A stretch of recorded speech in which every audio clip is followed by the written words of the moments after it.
G'day Rugby League Tragics and welcome to the first episode of the Rugby League Guide for 2021, which of course is the 2021 season preview. I hope you all had a fantastic Christmas and New Year, and hopefully 2021 will be a little less crazy than 2020 was.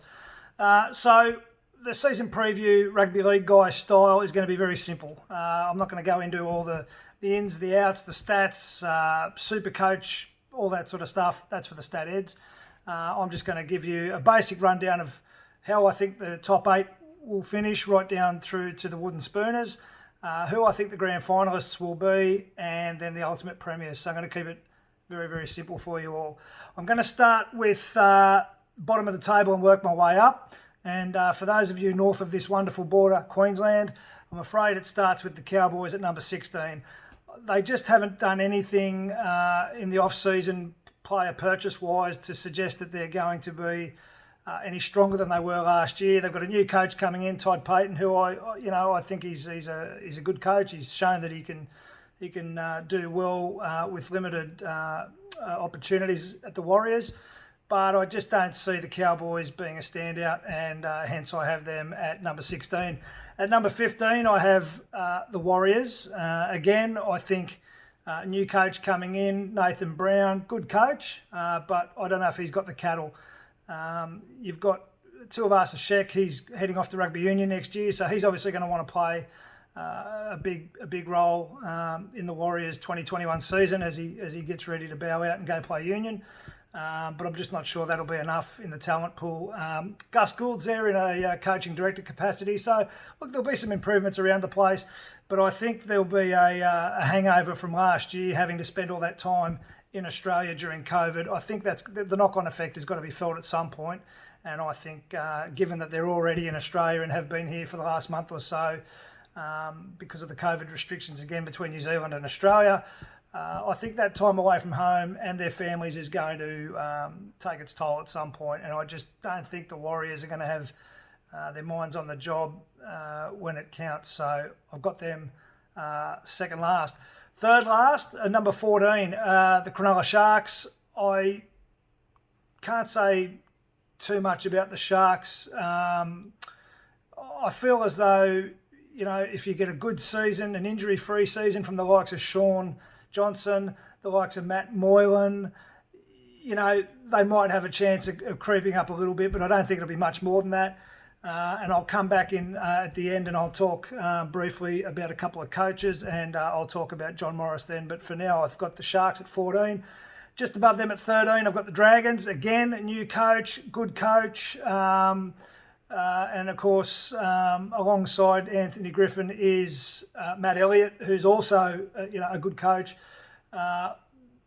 They've got Ben Hunt now as captain, but they've lost Cameron McInnes for a lengthy period, and that's really going to hurt them. I don't know that they've got a lot of depth. I actually will talk about Anthony Griffin as well when I do a coach's wrap at the end.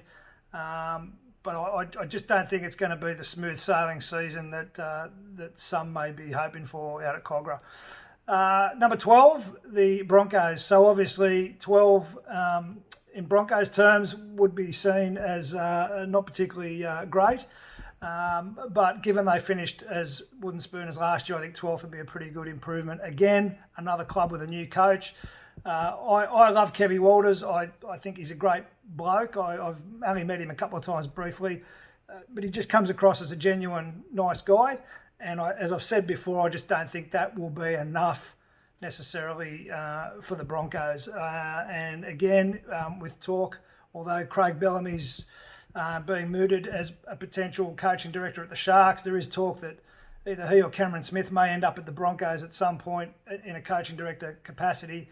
And that'd be a lot of pressure on a coach like Kevy Walters. I wouldn't want those guys looking down on me. So I'm not sure that they got the perfect mix there, but I think there's a definite improvement on last year. Hence, I've got them at number 12. Number 11, which I think that's where they finished last year as well, West Tigers. They've made some improvements, obviously. James Tarmow's come into the side, Joe Offahengawi. But again, I think I'm just not sure about the coach. I don't know. There's nothing that's really standing out as impressive about the Tigers this year compared to last year. So I think I might be, one up, one down on the Tigers is where they finish, but I've got them at 11 and I'm pretty comfortable with that. In at number 10, my beloved Bulldogs. I can't probably go any higher than that without being labelled biased, but in all honesty, they finished second last year. It goes without saying, another club with a new coach, but this is a new coach I actually feel really confident about in Trent Barrett. They've made some good purchases, the likes of Nick Kotrick and Corey Allen, Hetherington, Wardell, and of course the young halfback. So Flanagan, gee whiz, nearly forgot my own halfback. Kyle Flanagan will have a lot of pressure on his shoulders, but I think under Trent Barrett's tutelage as a half and a pretty decent one in his time, I think the Dogs will go okay. I just don't know that they've got the top 8 in them this year. Certainly next year with Matt Burton and Josh Adokar on the books, you'd like to think they'd make the 8 and you'd be asking questions if they didn't. But this year I think they, I think they're capable of the 8, but I think to be realistic, I think 10's probably where they'll finish there or thereabouts. Number 9, just missing out on the 8, Manly Warringah, the Seagulls. I had them down as premiers last year. They were very disappointing. And I think, given what's just happened to young Trebojevic, he's had a bit of a sprint race down at the Manly Corso, done a hammy, then says he slipped in the bathroom. Look, I think, hamstring injuries have a tendency to really hang in there, and I just don't know that some of the players, you've got Foran coming back to the club, which I do like, but, he's got shoulder injuries, etc., and he's missed a lot of footy in the last few years because of injury. And with that said, I just don't know that Manly have the depth or the experience to take them much beyond 9th place. But again, we'll wait and see. So moving into the top 8, I've got at number 8, I've got the Knights. I think, the likes of Tyson Frizzell, Siaso Sue might just toughen their forward pack up a little bit, give them that little bit of impetus they need up front. But look, they could easily fall out, and Manly or the Bulldogs or the Tigers even sneak into that 8th spot. It's really going to be that open, but it'll be interesting to see how the Knights go. Adam O'Brien, I think he's probably on the right track as a coach. He's just finding his feet with the right cattle. But I can't see the Knights sort of pressing any further up into the 8 than 8th spot itself. Number 7, the Titans. I think they were big improvers last year, won their last 5 in a row. Again, there's speculation that, had the season not missed out on that first month and we'd played the full season, that they probably could have made the 8, and I would agree with that. But we didn't play a full season. Everybody played the same amount of games and they didn't make it. So woulda, coulda, shouldas. Now's their time to prove that. And I love Holbrook as a coach. I think Justin Holbrook is a fantastic coach, very intelligent, very wise man, good fella to go along with it. And of course, the inclusion of David Fifita this year, we'll see how that goes. But Jamal Fogarty, huge fan of the boy, played fantastically for the Indigenous lads in the All-Stars game the other night. And I think, to be honest with you, they've got to sort of revolve their game a lot more around him and just let Ash Taylor play off that and take a bit more pressure off Ash Taylor this year than what they did last year as well. So I've got the Titans in there at 7th, and I think they could probably go through to maybe week 2 of the finals, but, and they potentially could be up around 5th or 6th, but that's where I've got them for the time being, given that there are so many good teams up ahead of them who are proven. One who could go either way, 6th spot, I've got the Eels, the mighty Parramatta Eels, semi-final time. They've been there or abouts for the last few years, but I just don't feel like they're ever truly a contender for the premiership. I think Brad Arthur is probably another coach that I'll discuss at the end, but I think there are some expectations on him this year and probably a little bit of pressure with that, and quite rightly. The Eels just, I don't know, they just seem to be that team that promise so much and disappoint. So, we'll see how they go, but I've got them at 6. Last year's grand finalists, the Panthers, they won 17 straight, knocked over in the grand final, of course, by the Storm. I've got them coming in at 5th. Look, I don't know. I just feel as though there's a few players that have gone from the club and they haven't really replaced too many. But look, Ivan Cleary, great coach. So who knows what he's got up his sleeve. But 5th for the Panthers for me. And at number 4, Melbourne Storm, last year's premiers. Again, Cameron Smith's gone now. And although Cameron Smith wasn't the most standout of players, if you like, for a lack of a better terminology, he wasn't a standout in my eyes anyway. I mean, he just did the little things really, really well. He did the little things well. But they made a massive difference to the team. And I just, as much as I like Brandon Smith and young Harry, Cameron Smith will be hard to replace in that capacity. But look, again, Craig Bellamy's a seasoned campaigner, very professional coach. He'll have them focused. But it's hearing Bellamy's name mentioned at other clubs as coaching director, that's going to take a little bit of attention away. I don't care who you are, how good you are at diverting attention and staying focused. That'll probably affect the players a little bit too, albeit maybe just in the the early part of the season. But I just don't feel Melbourne are going to be as dominant perhaps as they have been in the past, and that's because I think with Cameron Smith gone, as I say. But 4th spot, and potential to do anything from there. We're talking about the Melbourne Storm after all. Number 3, Rabbitohs. I've got them in at 3rd. I think we'll see how they go with depth and injuries and the like. But ultimately, Benji Marshall, he will play a key role, probably more of a key role than Wayne Bennett, the players, Benji himself, or the fans think. I think at some point he's going to have to get in there and prop them up, whether that be through injuries or suspensions or whatever. I think he'll get an opportunity to shine, and I think Reynolds probably needs to just lift a little bit as well. And hopefully Benji will take some pressure away from Reynolds, and he can just do more with orchestrating the play around him. Number 2, the Roosters. Always solid. I think it's hard to go past the Roosters as anything but a genuine entity. I think they're going to be up there. We said that they'd be up there for years to come, and they have been. I think 2nd place is where they'll be. Just a couple of points above the Rabbitohs. And there'll be a lot. Young Lamb has been named as their starting halfback with the loss of Kyle Flanagan to the Bulldogs. So it'll be interesting to see how he goes. What depth they've got, if anything happens to him, remains to be seen. And look, all 16 teams, it comes down to depth, really. I mean, you've got a 30-man squad. If you get half a dozen decent injuries and a couple of suspensions, well, it can really turn your season. So the whole depth thing applies to all clubs, but it does apply a little bit more to others. So the Roosters, again, if Lamb goes down injured, I don't know what sort of options they're looking at for depth, but I've got them still at number 2.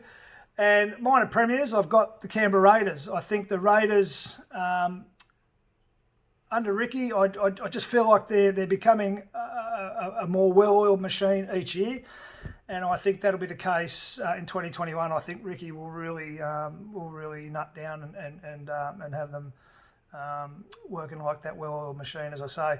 So grand final, I think, will be between the Rabbitohs and the Roosters, with the eventual premiers being the South Sydney Rabbitohs. I think Wayne Bennett's last season at the club, Benji Marshall's there. They've got some really good talent there, and I think that it'll be a bit of a scramble at the end. But I think it'll be the Roosters and the Rabbitohs on grand final night, and I think the Rabbitohs will get up in a fairly close game. Again, we're probably 9 months away from knowing what these results are going to be. I'm putting my head on the chopping block now. I don't claim to be an expert. I'm just a lover of the game. But ultimately, it'll be interesting to see how accurate or inaccurate I am. Now, every week I'll also be doing a short video with my footy tips, so that'll give everyone an opportunity to see how bad I am at that as well. Now, I said I was going to just finish off talking about a couple of coaches. One in particular, John Morris at the Sharks.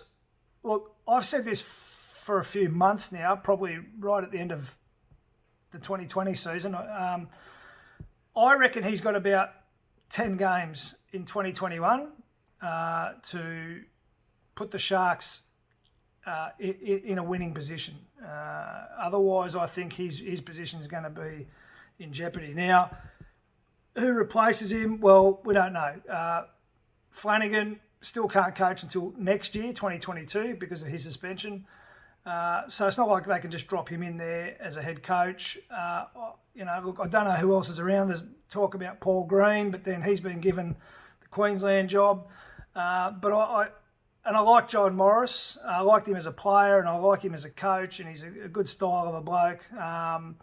But I just worry for him that round 10 could possibly see his demise if the Sharks aren't winning more than they're losing. So watch this space, of course.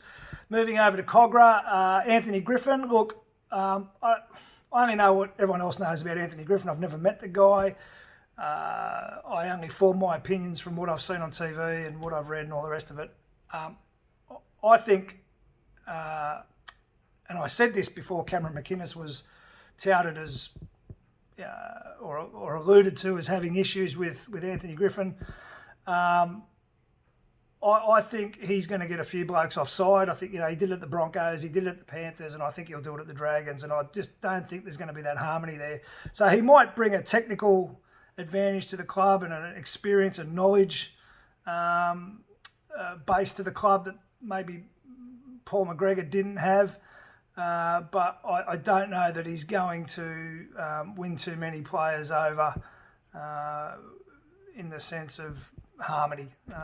I might be wrong, but it'll be an interesting season for the Dragons. And the other coach who I think is probably, you would think, or probably two coaches actually, Brad Arthur and Michael Maguire. I think they're both probably in the same category. The Tigers have signed Michael Maguire for another 3 years. So me saying, he's under pressure to keep his job probably doesn't seem logical. But we've seen that happen before where coaches or even players have been re-signed and then they get punted. Happened to Dean Pay at the Doggies. So, a contract, as we say, not worth the piece of paper it's written on half the time. I would think that Brad Arthur and Michael Maguire are probably both under a little bit of pressure at the Tigers and the Eels respectively. The Eels, I think it's 34 years this year since they won a premiership. I don't know. I just feel as though they got a pretty good squad, but is it enough? I think, and who do they put in there as another coach? I don't know. But I just feel that the expectations are there. And as Cameron Smith said at the end of last season, winning a premiership in this day and age isn't the only form of success. Making the semis is a form of success. Making the top four is another form of success. And fans and members and players and coaches should all see that as such. The club's been successful. But the reality is, as a lifelong fan and as a member of the Bulldogs club, who I absolutely love through the tough times and through the good times, I have an expectation that, I want them to win a comp. Now, when you've come second last, if we made the 8 this year, I'd be delighted with that, and I'd be saying, well, that's a really big improvement. But, 2022 or 2023, I'd really be expecting that we're going to be up there and give it a real shake for the premiership. And I understand that it's not as easy as just clicking your fingers and making it happen, but ultimately 34 years and the Eels really, have given their fans not a lot. They've been in a couple of grand finals, but 34 years is a long time. I'm at 17 years this year, and that's too long for me as a Bulldog supporter, I can tell you that now. So those coaches, I think they're going to be under the pump. And again, watch this space on Griffin. I think he's going to probably annoy a few players throughout the season. It's just a sense I have. It's a feeling I've got, a gut feeling. Anyway, that was the season preview. I said I'd keep it short and sharp, 20 minutes. My short and sharp probably aren't equivalent to everyone else's short and sharp, so I'm sorry for waffling on as I do. But I can't wait. We're about, I think it's 2 weeks this week, this Thursday, until the comp starts. Round 1, I'll be at down there at McDonald Jones Stadium in Newcastle. I'm going down there for round 1 to watch the Bulldogs. It's a bit of a hike from the Gold Coast, but well worth it, I hope. And if you're anything like me, you will be chomping at the bit for kickoff. But in the meantime, stay tuned. Keep following us on Instagram and Facebook. We're still on Facebook. Woohoo, Zuckerberg, you beauty. And get involved, as I said, let us know what you're doing, what you're up to. Just chuck in some photos wearing your favourite gear. And look out, because we're going to be starting some podcasting in the next couple of weeks. And I'm interviewing, I'm not interviewing players and ex-players and current players. I'm interviewing you guys, the fans, the bloke from the street, the girl from the street.